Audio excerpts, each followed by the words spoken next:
Roberto Benigni a fait, comme à son habitude, le spectacle sur le tapis rouge de la Berlinale pour la présentation de Pinocchio. Il avait lui-même tourné et interprété Pinocchio en 2002, mais cette fois-ci l'acteur italien joue le rôle de Geppetto dans cette nouvelle adaptation. C'est Matteo Garrone, le réalisateur de Dogman et de Gomorrah, qui a revisité pour le cinéma le chef-d'œuvre de Carlo Collodi.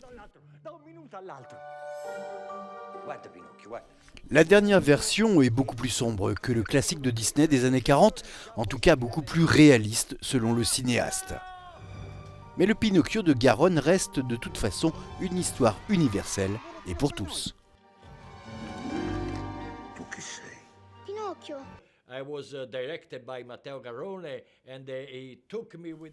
J'ai été dirigé par Matteo Garrone qui m'a pris par la main et m'a mis sur un chemin vraiment serein, chaud, doux.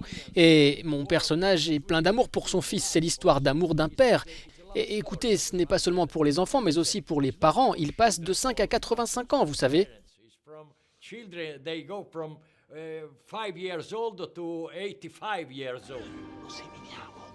Pour Garrone, Pinocchio est un conte initiatique qu'il ne fallait pas trahir et rendre contemporain à la fois. Le film parle de la violence et du danger que peut représenter la vie et ce qui nous entoure.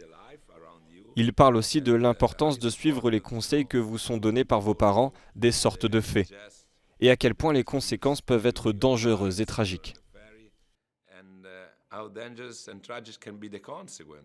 Io non voglio essere un burattino. Pinocchio est présenté en hors compétition à la Berlinale et sort en France le 18 mars.